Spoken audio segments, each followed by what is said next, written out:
Hi friends, मैं अभिषेक आपका फिर से अपने इस YouTube channel the mega classes में स्वागत करता हूं। आज हम पुनः एक बार भारतीय संविधान में डीपीएसपी के दो महत्वपूर्ण अनुच्छेदों को लेकर के आए हैं। सबसे पहले बताऊंगा कि ये अनुच्छेद हैं क्या और साथ ही बताते चलूंगा कि इनसे परीक्षाओं में प्रश्न कैसे बनते हैं। चलिए आपका बहुमूल्य समय नष्ट नहीं करते, आते हैं सबसे पहले तथ्यों पर। भारत के संविधान में डीपीएसपी को आयरलैंड के संविधान से लिया गया है। ये मैं हर वीडियो में पहले लिख के रखता हूं, जो भाग 4 में है, अनुच्छेद 36 से 51 तक। ये सबसे ज्यादा पूछता है, इसलिए मैंने इसको लिख भी रखा है।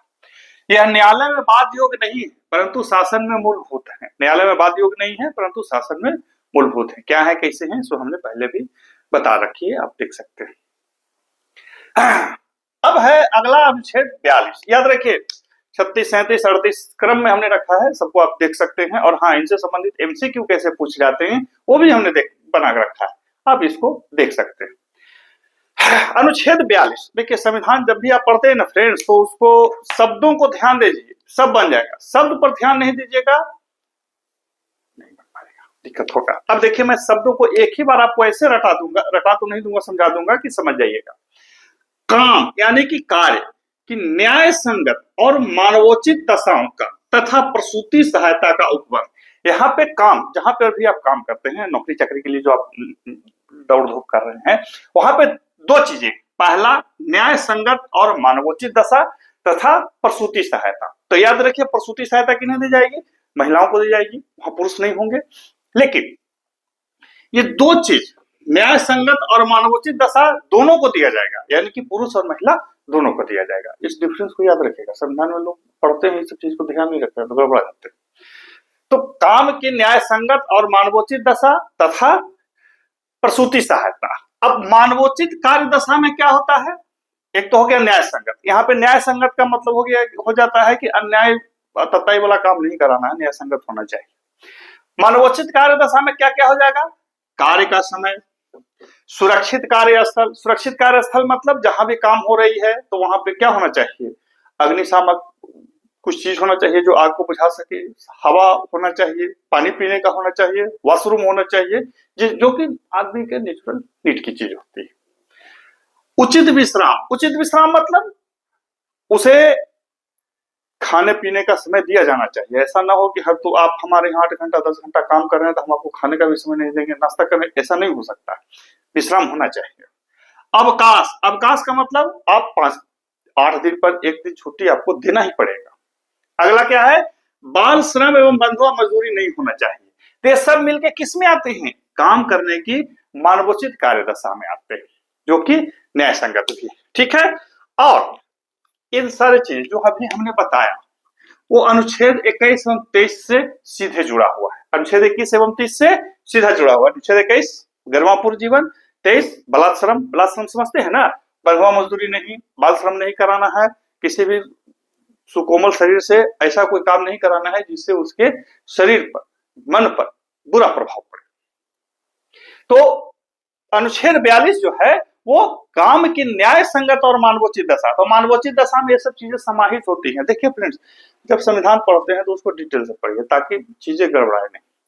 अगला होता है प्रसूति सहायता। तो प्रसूति सहायता का मतलब ये नहीं है कि कोई महिला जो है वो बच्चे जन्ने वाली है तो हम उसको कोई सहायता दे देंगे, नहीं। उसमें बहुत सारी चीजें होती हैं। क्या क्या होती हैं, एक छोटा सा नजर देख लेते हैं। पहला होता है मातृत्व राहत। दूसरा होता है गर्भवती महिलाओं का अवकाश, जो कि वेतन के साथ होगा। वेतन के साथ होगा। यदि कोई गर्भवती महिला है तो उसे आपको मिनिमम 26 सप्ताह का छुट्टी देना पड़ेगा, ऐसा माननीय कोर्ट का साफ निर्देश है। और साथ ही माननीय कोर्ट का यह भी निर्देश है कि आपको जो अस्थायी कर्मचारी हैं उनको भी देना होगा। और अब तो खैर 1917 के बाद, सॉरी 2017 के बाद एक्ट ही बना दिया गया है कि आपको 26 सप्ताह का अवकाश देना होगा और वेतन के साथ। तो मातृत्व राहत, प्रसूति सहायता में ये सब चीजें है। उसके अलावा नौकरी की सुरक्षा। नौकरी की भी क्या होनी चाहिए? सुरक्षा होनी चाहिए। ऐसा नहीं है कि कोई महिला आपके यहाँ काम कर रही है, प्रेग्नेंट है या उसके साथ कुछ वैसी समस्याएं हैं जो महिला की समस्या होती है और आप उसको इसी आधार पे नौकरी से निकाल देंगे। आप ऐसा नहीं कर सकते, ठीक है ना। ये कहीं ना कहीं व्यक्ति की गरिमा के विरुद्ध चला जाता है। याद रखिए, हम महिला और पुरुष के रूप में विभाजित होते हैं। पूरी दुनिया के जो ह्यूमन सिविलाइजेशन है यहीं पे विभाजित है। और महिलाओं की जैविक जरूरत अलग होती है, पुरुषों की अलग होती है। ठीक है, तो प्रसूति सहायता में सब चीजें समाहित होती हैं। इसके अलावा पीसीएस में या ग्रेजुएशन स्तरीय परीक्षाओं में, बड़े परीक्षाओं में इससे कंफ्यूज करके भी प्रश्न पूछ लेता है। आपको कंफ्यूज नहीं होना है, इसलिए हमने दोनों को अलग अलग देखा है, मानवोचित कार्यदशा, प्रसूति सहायता। जब आप परीक्षा में बैठे और वहां पर प्रश्नों को देखे और समझे कि वो कहाँ पे जा रहा है। यदि प्रसूति सहायता यानी कि किसी भी महिला के उसकी जैविक जरूरतों के आधार पर प्रश्न उठा रहा है, तो समझ जाइए कि यहाँ पे आ रहा है और आपको क्या दिमाग लगाना है। यदि किसी कर्मचारी के मानवोचित एवं न्याय संगत वाली बात आ रही है, तो समझ जाइए कहां पे जा रहा है। याद रखिए, ये दोनों को मिलेगा, न्याय संगत और मानवोचित कार्यदशा दोनों को दिए जाएंगे, लेकिन प्रसूति सहायता सिर्फ महिलाओं को ही मिलेगी, इसको ध्यान रखेंगे। अनुच्छेद 43 देखिए, है बहुत छोटा सा चीज, बात समझिए, होते बहुत छोटे हैं, लेकिन जब इसे प्रश्न बने जाते हैं लोग गड़बड़ाना शुरू कर जाते हैं, इसलिए हमने इसको रखा है ताकि चीजें गड़बड़ ना हो। अच्छा, अनुच्छेद 43 हेडिंग क्या है? जीवन यापन योग्य वेतन एवं सम्मानजनक जीवन एवं कुटीर उद्योग को बढ़ावा देना। यहाँ पे तीन चीजें, पहला जीवन यापन योग्य वेतन, सम्मानजनक जीवन एवं कुटीर उद्योग को बढ़ावा देना। कुटीर उद्योग वाला याद रखेगा, ज्यादातर वही पूछता है, जीवन यापन तो बाद में पूछेगा, कुटीर उद्योग वाला ज्यादा पूछता है। यहाँ पे मैं 42 और 43 में विभेद कर दूं। 42 जो है किसी भी कर्मचारी के न्याय संगत कार्यस्थल की बात करता है, मानवोचित कार्यस्थल की बात करता है। कार्यस्थल पे वॉशरूम हो, अग्नि बुझाने वाले यंत्र हो, आपको खाने पीने का समय दिया जाए, आपके नेचुरल नीड की जरूरत को ध्यान रखा जाए, तो ये कहां होगा? 42 पे। अनुच्छेद 43 कहता है आपको लिविंग वेज दिया जाए, यानी कि ऐसा वेतन दिया जाए जिसमें आप अपने जीवन को अच्छी तरह से चला सके। याद रखिए, गुजारा नहीं कर सके, अच्छी तरह से चला सके। अब वेतन में अच्छी तरह से चला सके क्या होता है मैं बता देता हूँ। हमें जो पेमेंट मिलता है वो 3 आधारों पे मिलता है। एक होता है मिनिमम पेमेंट। अभी उदाहरण कहां से मिलेगा? तो आप स्टेशन पर गए, स्टेशन पे आप कुली से सामान उठवाते हैं, तो वह क्या होता है, कुली आता है, दौड़ के आता है, और आप बोलते हैं कि मेरा 2 सामान है ले चलो, तो वो बोलेगा आपको कि हम 500 रुपया लेंगे। आप बोलते हैं ना ना, तो हम 100 रुपया देंगे, ले चलना है चलो, नहीं चलना है मत चलो, और वो कुली तैयार हो गया। ये मिनिमम भेज हुआ, ये मिनिमम पेमेंट उसका हो गया कि आप उसको 100 रुपया दे दिए। अब वो खाए पिए क्या करे कोई मतलब नहीं, आपने 100 रुपया दिया, खत्म हो गया कहानी। तो ये मिनिमम वेतन हो गया। एक हुआ कि वो बोलेगा कि नहीं नहीं हम 100 रुपया में ना जाएंगे, 100 हट से हम कहाँ होगा। तब आप बोलेंगे कि अच्छा चलो 100 रुपया देंगे, बाहर चलो तुमको चाय पिला देंगे, तो चला गया। अच्छा ठीक है साहब जो है चाय पिलाएंगे, आपने मिनिमम तो दिया है, कुछ और दे दिया, तो ये फेयर वेतन हो गया। चलो भाई कोई भी बोलेगा अच्छा ठीक है तुमको चाय पिलाए ना जी, क्या दिक्कत है, 50 रुपये कम दिया। लेकिन स्टेशन मास्टर के पास एक चार्ट लगा होता है कि यदि आपके थैले का वजन 30 केजी है तो उसका पेमेंट आपको 200 रुपया देना पड़ेगा। ये हुआ फेयर पेमेंट। सरकार या जो अनुच्छेद 43 है उसी फेयर पेमेंट की बात कर रहा है, जीवन यापन योग वेतन का। अब उस 150 रुपया आपको उसको पेड करना होगा, और उस 150 रुपया में वो चाय पिए कॉफी पिए उससे आपकी कोई जरूरत नहीं है, आपको उतना मिनिमम देना पड़ेगा जो सरकार ने नियुक्त कर रखे या जो सरकार ने बना रखे। यही आर्टिकल 3 उसी गरिमामय पेमेंट की बात करता है। याद रखिए, आपने पहले जो 2 पेमेंट यानी कि सिर्फ 100 रुपया दिया या 100 रुपया के साथ चाय पिलाया, ये गरिमामय पेमेंट नहीं था, ये उसके मजबूरी का फायदा था। लेकिन जब से आपने सरकारी पैसा दिया तो आपने उसको एक गरिमामय स्थिति में पेमेंट किया। अनुच्छेद 43 इसी की बात करता है। अगला आता है सम्मानजनक जीवन। सम्मानजनक जीवन में क्या होता है? सम्मानजनक जीवन में होता है कि हमने आपके यहाँ काम किया, आपने हमें पेमेंट दिया। इसके अलावा हमारे जो भी धार्मिक सांस्कृतिक नीड है हम उसको अपनी स्वेच्छा के अनुसार पूर्ति करेंगे।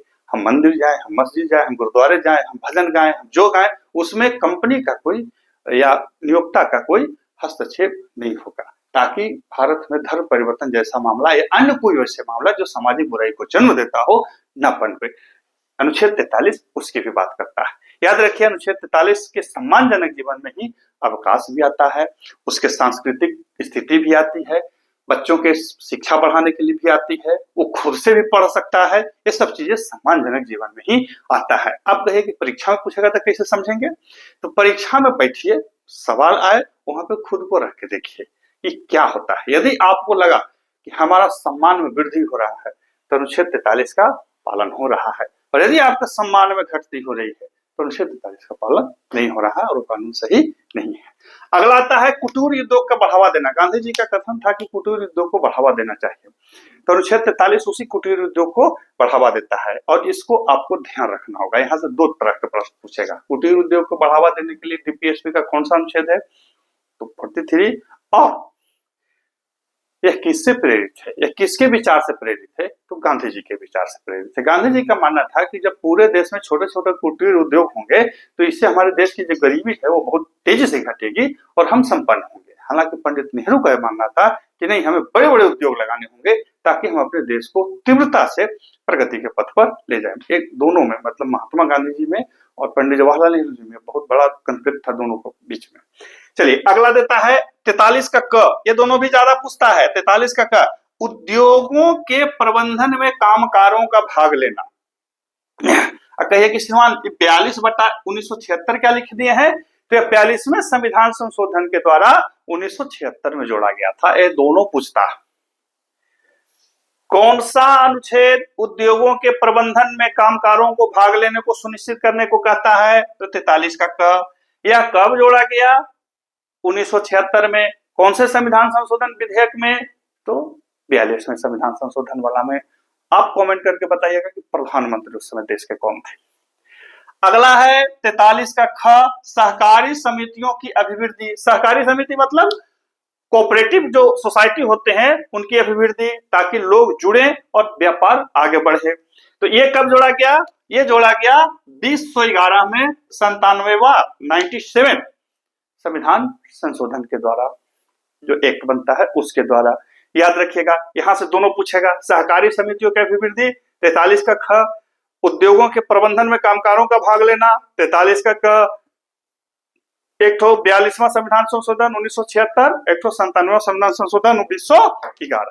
इस तरह से प्रश्न आपसे बनते हैं। आपको सोचिए 2 गो छोटा सा अनुच्छेद है, हमने आपको बहुत कंप्रेस करके पढ़ाया है, तब भी वीडियो 12 मिनट की हो गई। और पढ़ाते तो और होता, लेकिन परीक्षाओं का कोई भरोसा नहीं है। बहुआयामी परीक्षाएं पूछी जाती हैं, आपको भी चीजों को बहुआयामी दृष्टिकोण से लिखना होगा। इसी तरह से चीजों को देखते रहिए, और हाँ, हमारे चैनल से जुड़े रहिए ताकि आपको चीजें इसी तरह से मिलती रहे। फिर मिलते हैं अगले वीडियो में, तब तक के लिए गुड बाय।